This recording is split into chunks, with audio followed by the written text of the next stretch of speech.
इस्लाम धर्माचे प्रेषित पैगंबर हजरत मुहम्मद सल्लल्लाहु अलैहि वसल्लम आणि आयशा यांच्याविषयी कथित आक्षेपार्ह वक्तव्य केल्याचा आरोप असलेल्या नाझिया इलाही खान यांच्या विरोधात सर्व धर्म एकता मंच सोलापूर यांनी पोलीस आयुक्तांकडे लेखी निवेदन सादर केले आहे। संस्थापक अध्यक्ष रसूल पठाण यांच्या नेतृत्वाखाली देण्यात आलेल्या या निवेदनात समाज माध्यमांवर व्हायरल होत असलेल्या एका व्हिडिओमध्ये संबंधित व्यक्तीने धार्मिक भावना दुखवणारे कथित वक्तव्य केल्याचा आरोप करण्यात आला आहे।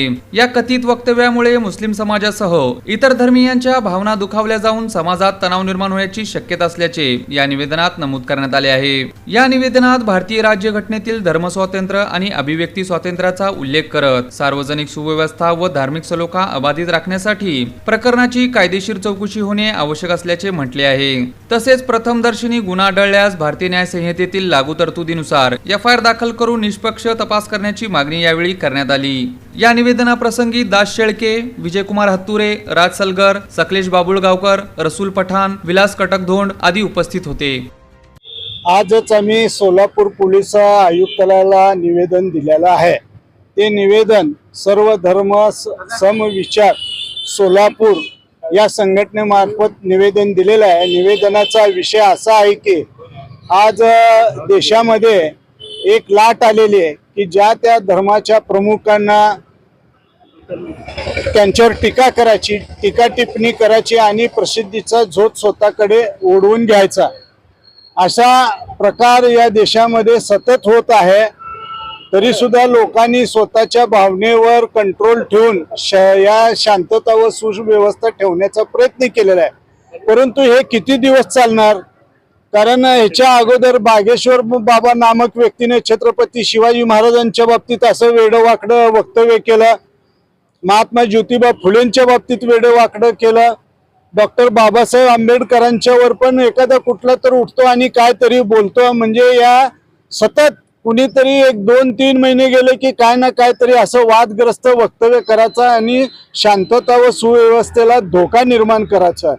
आणि प्रत्येक ठिकाणी लोक निवेदन देतात, तक्रार देतात, तक्रार घेतात, निवेदन घेतात, ते पुढे काय करतात आम्हाला माहित नाही। कारण हे वाचाळवीरांची संख्या वाढायला लागली।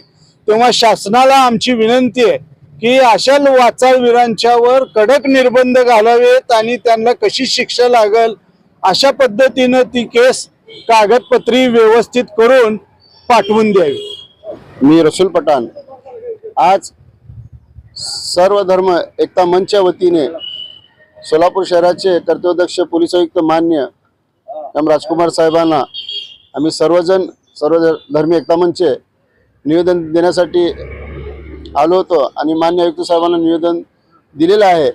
परवाच एक नाझिया इलाही खान नावाची महिला आमचे प्रेषित मोहम्मद पैगंबर साहेब आयशा बाबत आक्षेप व्हिडिओ व्हायरल करून मुस्लिम समाजाने सर्व समाजाचे भावना दुखवलेल्या आहेत।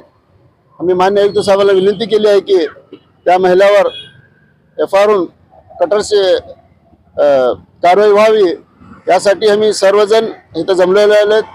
आणि प्रत्येक महापुरुषाचे असो, पैगंबर किंवा संत सुफी यांचं वारंवार कोणतर उठतंय, काय तर आक्षेप बोलतंय आणि समाजात तेढ निर्माण करण्याचा प्रयत्न करतंय, हे कुठं तर थांबावं यासाठी आम्ही सर्व धर्म एकता मंचच्या वतीने सर्वजण एकत्र राहून मान्य आयुक्त साहेबांना निवेदन दिलेले आहेत। आताच आमचे दास शेळके काकांनी सांगितलं आहे की परवाच जसं बागेश्वर धाम महाराज छत्रपती शिवाजी महाराजांचं मान केलं, डॉक्टर बाबासाहेबांचं प्रत्येक महापुरुषांचं हे होत आहे आणि बसवेश्वर महाराज प्रत्येकच महापुरुषांचा अपमान होत आहे। त्यासाठी त्यांना कठोर शासन व्हावं, कुठं तर कायद्याची जरब बसावी, यासाठी आम्ही मान्य आयुक्त साहेबांना निवेदन दिलेलं आहे। मी विजयकुमार हत्तुरे, कार्याध्यक्ष जागतिक लिंगायत महासभा। आज पोलीस आयुक्तांकडे आम्ही सर्व धर्मीय प्रतिनिधी मिळून कलकत्ता येथील एक महिलेने मुस्लिम धर्मगुरू पैगंबर यांच्याबद्दल अपशब्द काढले होते, त्याचा निषेध म्हणून आज आम्ही इथं पत्र दिलेलं आहे। कारण देशामध्ये मोदी सरकार आल्यापासून या जातीवादाला खतपाणी जास्त मिळालेलं आहे आणि आमच्या ह्या भावना पोलीस आयुक्तांच्या माध्यमातून की केंद्र सरकारलाही पोहोचलं पाहिजे। इथे कलकत्तात कुठे असेल ती महिला, तिच्यावर एफआयआर दाखल होणं गरजेचं आहे। कारण अशा लोकांवर जर तुम्ही कारवाई करत नसेल तर हा जाती उन्माद भविष्यात वाढत जाणार आहे। आता कर्नाटकमध्ये सुद्धा कणेरी महाराज एक संधी साधू महाराज आहे. तो बसव अनुयायांना बसव तालिबान म्हणून संबोधलं गेला आणि मोठ्या प्रमाणात तिथं आंदोलन झालं. अशा काय घटना महाराष्ट्रात सुद्धा घडत आहेत.